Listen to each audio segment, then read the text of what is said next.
Notre invité ce jeudi dans le cadre de notre série de fin d'année, le philosophe Bernard Stiegler. Bonjour. Bonjour. J'avais donc intitulé cette série « Qui combat-on et au nom de quoi ?» Il y a deux mots en tout cas qui s'imposent dans l'actualité, on l'a encore vu dans cette édition. Ces mots, c'est « état d'urgence » et c'est « état islamique ». J'ai envie de vous demander, Bernard Stiegler, dans quel état nous sommes actuellement ? Je crois que nous sommes en effet en état d'urgence, mais je ne suis pas sûr que ce qu'on appelle l'état d'urgence en France ou en Tunisie, par exemple, où on s'inquiète beaucoup de la progression de Daesh en Libye, puisque la Libye, c'est la frontière tunisienne aussi. Je ne suis pas sûr que la question soit d'abord celle-ci. Je pense que nous sommes dans un état d'urgence qui est provoqué à l'échelle planétaire, qui inquiète absolument tous les pays, toutes les jeunesses en particulier, tous les gens lucides, et qui procède d'un certain nombre de facteurs, par exemple l'effondrement programmé de l'emploi à échéance de 20 ans, annoncé par le MIT, Oxford, 50% de disparition des emplois prévus. Évidemment, les problématiques qui étaient celles de la COP 21, mais qui ne sont pas simplement des questions de climat, qui sont des questions liées à ce qu'on appelle l'anthropocène. Et l'anthropocène désignant donc une période géologique où l'homme est devenu principal facteur d'évolution de la biosphère, c'est aussi la croissance de ce que les physiciens appellent l'entropie, c'est-à-dire une destruction des possibilités de la vie, car c'est ça l'entropie. Et mille autres questions sur lesquelles il faudrait s'appesantir, mais on n'en a pas le temps, mais une qui est fondamentale, c'est l'insolvabilité. Nous vivons en état d'insolvabilité chronique et qui est dissimulé par des processus spéculatifs qui aggravent l'insolvabilité. Donc tout cela, plus bien d'autres choses. Insolvabilité, vous pouvez préciser, mais c'est sur les États, les personnes, tout le monde Non, et pourquoi c'est d'abord l'activité bancaire qui est devenue foncièrement spéculative. La spéculation produit de l'insolvabilité dans tous les cas et aujourd'hui elle est devenue systémique, c'est-à-dire que c'est le système dissimule l'insolvabilité du pouvoir d'achat en mettant en place toutes sortes de mécanismes spéculatifs qui permettent de repousser à plus tard le problème. C'est comme avec les déchets nucléaires, on dit bon, après nous le déluge, ils se débrouilleront ensuite. Le problème, c'est que par exemple, c'est Florian, c'est un jeune homme sur lequel je travaille beaucoup, je suis en train d'écrire un livre sur lui, qui à 15 ans disait à un adulte, vous comprenez rien à notre génération, nous ne rêvons pas, nous savons que nous ne nous marierons pas, nous n'aurons pas d'enfants, nous n'aurons pas de travail, nous sommes la dernière génération.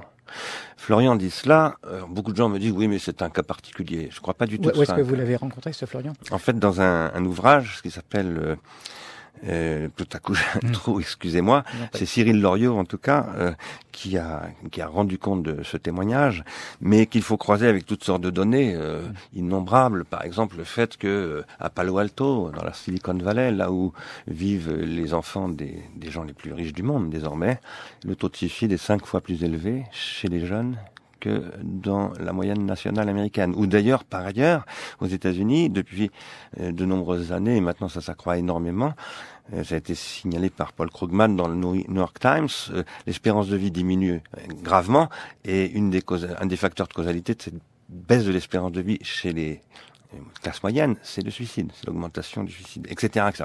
Bref, tout ça est un peu... Alors, il faudrait résumer parce que vous avez dit deux choses très fortes en même temps, c'est-à-dire d'une part des menaces sous-jacentes finalement qui n'apparaissent pas forcément au grand jour, mais qui sont des manières de repousser à plus tard une situation dramatique qui ne fait que s'aggraver. Ça, c'est la tendance lourde dans laquelle nous vivons et qui serait recouverte finalement par d'autres états d'urgence, on va dire.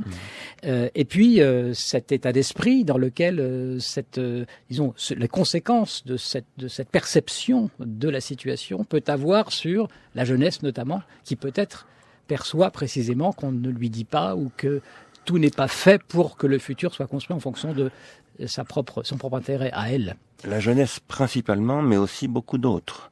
Je pense que nous vivons dans un état qui est caractérisé, en passant d'ailleurs, Daesh n'est ni un État, c'est une organisation, ni islamique. C'est une organisation qui a été fomentée par d'anciens agents de Saddam Hussein, pas du tout musulmans. Il faut quand même vraiment toujours rappeler cela parce que c'est très important, c'est un processus que nous avons fomenté nous-mêmes d'ailleurs très très largement. Je ferme cette parenthèse. Nous vivons dans un État qui est dominé parce que Bernard Maris, assassiné au début de cette année, avec d'autres journalistes de Charlie Hebdo, avait appelé la pulsion de mort.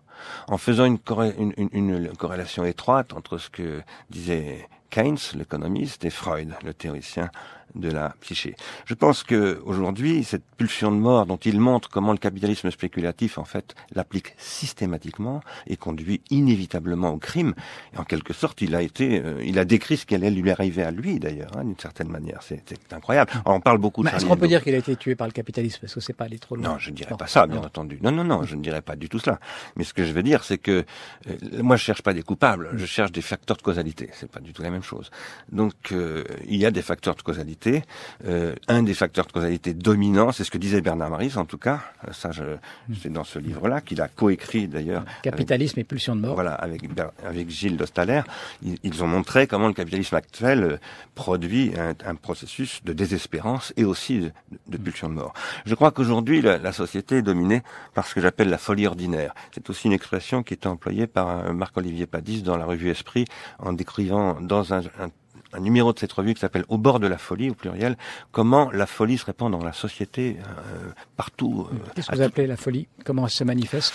La folie, c'est la suite, si je puis dire, c'est la phase suivante de ce que j'avais appelé, en m'appuyant aussi sur une étude du Journal of Management de Londres, la functional stupidity, la bêtise systémique. Voilà. Je pense que nous sommes dans une période de dénoétisation, c'est-à-dire que nous perdons nos capacités noétiques venant du grec nous, c'est-à-dire intellectuel et spirituel. Et que... On peut dire capacité de penser, une situation. Capacité de penser, tout à fait. J'ai commenté dans un de mes livres qui s'appelle La société automatique, le plaidoyer, si je puis dire, pour sa défense d'Alan Greenspan, expliquant que, ah oui, effectivement, il y a eu plein de problèmes, il n'y pouvait strictement rien. De toute façon, c'est pas lui ce sont les algorithmes. Qu'est-ce qui caractérise la pensée qui disparaîtrait?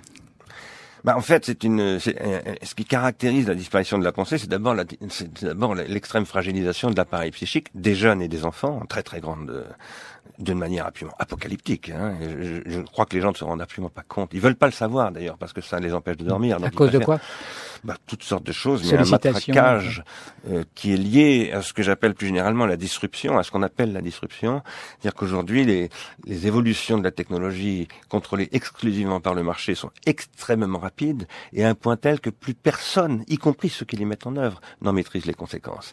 Et ça produit, alors ça liquide, je dirais, la stabilité, l'état dans ce sens-là, c'est-à-dire je dirais plutôt la métastabilité sociale qui fait qu'une société paraît être capable de maintenir le nomos et non pas produire ce que Durkheim appelait l'anomie, et il en résulte un malaise généralisé, mais aussi une destruction, par exemple, des capacités d'éducation. Tous les parents et les grands-parents savent très bien cela, c'est une angoisse terrible pour les générations adultes de se dire, mais comment est-ce qu'on va arriver à élever ces enfants? Alors cette situation de folie généralisée, elle se cristallise dans toutes sortes de comportements. Des comportements addictifs, des comportements alcooliques, des comportements suicidaires de toutes sortes, y compris les suicidaires qui se sont fait sauter à Paris ou à Saint-Denis au mois de novembre dernier. Et je pense que tout cela, il faut le rapporter à un état de folie ordinaire qui se développe sur toutes sortes de registres, parce que il n'y a aucune alternative ouverte à cette situation dont tout le monde sait qu'elle est absolument une impasse. Il n'y a pas d'issue. Comment ça peut être possible que tout le monde sache, si ce que vous dites est vrai, que tout le monde sache cela et qu'il n'y ait pas de possibilité, malgré cette connaissance, il y a toutes sortes de processus. Il y a évidemment, comme si on fonçait vers un mur. Il y a évidemment des processus classiques que l'on peut dire, les puissances d'argent, je sais pas quoi, contrôlent les médias, etc. Bon, ce qui est vrai, bien entendu, ce qui est tout à fait vrai. Donc il y a un exercice, disons, de ce qu'on avait appelé autrefois la pensée unique. Bon, il faudrait peut-être réactualiser ces expressions, mais il y a d'autres facteurs peut-être plus profonds. Il y a d'abord un phénomène de dénégation. Si vous mettez à réfléchir à tout cela le soir en vous couchant, vous ne dormez pas de la nuit. Et donc les gens fuient ce genre de choses. Et puis il y a par ailleurs aussi le fait qu'on court après des processus. Par exemple, le président de la République court après les électeurs du Front National en ce moment. C'est absolument évident. Et il se discrédite totalement. Il discrédite son parti, il discrédite la gauche, il discrédite l'État. Et il restera d'ailleurs dans l'histoire de la nation française, probablement comme étant celui qui a fait cela. Et donc à partir de là, la question fondamentale, c'est de reconstruire du crédit, quoi. Reconstruire du crédit. Bon, malheureusement, il faudrait une autre émission pour repartir de cette question. Comment reconstruire du crédit? Bernard Stiegler, il faut s'arrêter là, puisqu'il est 12h55.